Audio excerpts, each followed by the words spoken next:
Hey, what's up guys? So a lot of you probably just finished your season after quarterfinals. You're kind of thinking, okay, what's next? How do I prepare for the next year? How do I get better over the next year? Do I change up my program? What should I be training? Should I be training more aerobic stuff? Should I be training more strength stuff? So we're gonna kind of break down what you guys should be looking to do inside of your quote off season, which should be taking place after your quarterfinals, or maybe some of you guys moved on to semifinals. So there's 5 things that we want to look for: breathing patterns, aerobic base, lifting resilience, gymnastics resilience, and then skill refinement or acquisition. And there's some subcategories that we're going to talk about now for each thing. And hopefully you guys, by the end of this video, will figure out kind of what you need to do in the off season to improve for next year.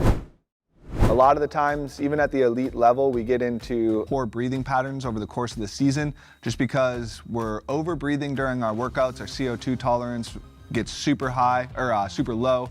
And so we have to work to kind of reset that in the off season. So first thing, learning how to breathe. This is literally just bringing it back to the basics, breathing from the diaphragm, making sure you're exhaling more than you're inhaling, and just kind of resetting that breathing pattern, resetting that central nervous system. The next thing is, if you haven't had a lot of practice in it, or maybe you had an injury and now you're bracing pretty hard in a specific pattern, we're gonna teach you how to rebreathe in the squat, hinge, or press patterns. That is kind of nasal breathing, making sure you're moving slowly through those patterns, able to breathe the whole time. Not finding a position where you tense up and kind of hold your breath. Finally, we'll bring it into breathing in movements. So those are your deadlifts, thrusters, shoulder to overhead, handstand push-ups, and there's also some refinement that we need to work on in breathing in those. So you could even break this down further into, head on mat with the handstand push-ups. But this is kind of our first category. This applies to relatively everybody that has had a season. So this is where things start to get a little bit tricky in the off season. People are always asking, should I do more aerobic work? Should I do more strength work? A lot of it just depends on what type of athlete you are. So if you're a stronger athlete, you're actually going to want to train in the opposite realm and do a lot more aerobic base building in the off season. Whereas if you're a more aerobic and enduring athlete, you're going to want to build a little bit more strength and kind of hit some of our strength resiliency that we'll talk about here in a second. So what we're doing here is working at 120 to 155 beats per minute. This is low-level aerobic base building up into kind of like that zone 2 area. So what you're gonna do is you're gonna build an intensity and volume. So as you start out, you'll start out kind of 30-ish minutes at 120 beats per minute. We can build that up to 60 minutes over the course of a kind of linear progression. And then we'll start to add in some harder heart rates to that. Maybe add some rest in, maybe make it a little bit mixed. But over the course of kind of like 8 weeks, 12-week period, this is where you're doing your aerobic base building. We'll have to play with that kind of depending on what type of athlete you are, and mix in some of your other stuff also depending on your schedule. So we don't necessarily go into strength work right away just because this has been so taxed and these movement patterns have been so taxed during the season that we need to build a little bit of resilience before we move into your strength work. So, if you are somebody who needs a little bit heavier strength work or more strength work, this is what you're gonna start out with for a 4 to 6 week period. And then you'll move into more of that strength work, specific progressions, building a lot more volume and capacity in your strength.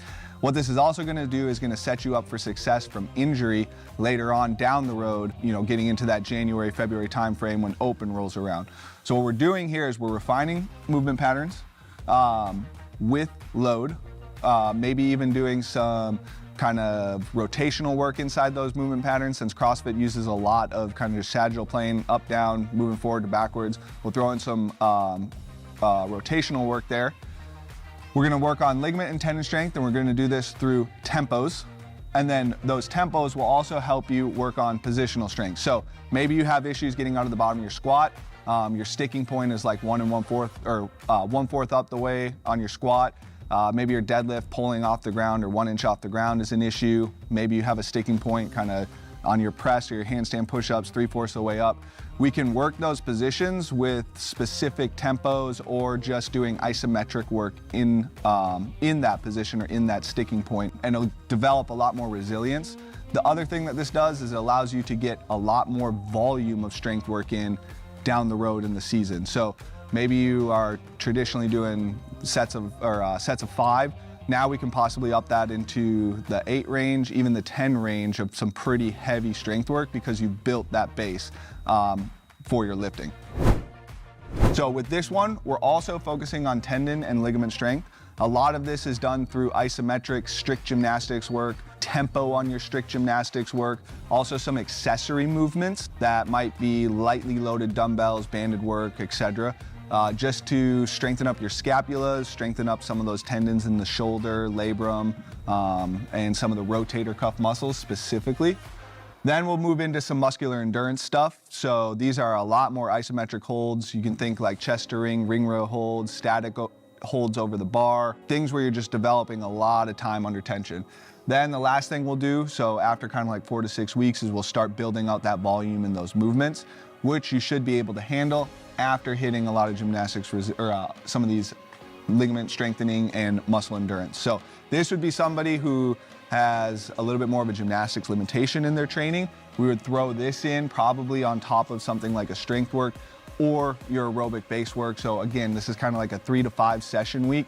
Varies on the athlete though, and what kind of the rest of their needs are for the season. This, we're just working to refine those skills, get those movement patterns down. So this is a lot of skill work, putting those into the design, working on them, trying to figure that movement out is what you'll be doing for your skill refinement. This can be anywhere from 2 to 3 times a week, 2 to 5 times a week, even if you need a lot of skill refinement. This can also kind of help for volume building. It's not super taxing on the body, but we can throw these in to build some volume in specific patterns that you might need. So you might see something like this in the volume section of the gymnastics training and or before we hit that volume section. You can also work on lifting positions, so kind of what we talked about, if you have trouble pulling off the floor with a snatch, if you have trouble getting that snatch into the hip pocket or clean into the hip pocket, maybe you're missing some extension, this is the time to work on that. Refine that lift so that you come into the season with an even better technical knowledge and better movement patterns with it. And then the last thing is new skills. Maybe you need to learn a butterfly pull-up. Maybe you need to learn pistols. Maybe you're a semifinals athlete and needs to learn how to walk on the ramp or walk on the parallettes or reverse burpees or something like that. This also kind of works to add in a little bit more fun into your training, especially after a long season. You can be very burnt out on chest to bars, thrusters, and deadlifts. So hopefully this helps. Hopefully this gives you guys an idea of kind of what to work on for the off season. That's a very common question in CrossFit. If you guys need help, reach out to us. We'd love to be able to help you kind of set up an off season, set up a whole structure for a season. That's kind of what we do with individual coaching. So if that's something you're looking for, let us know.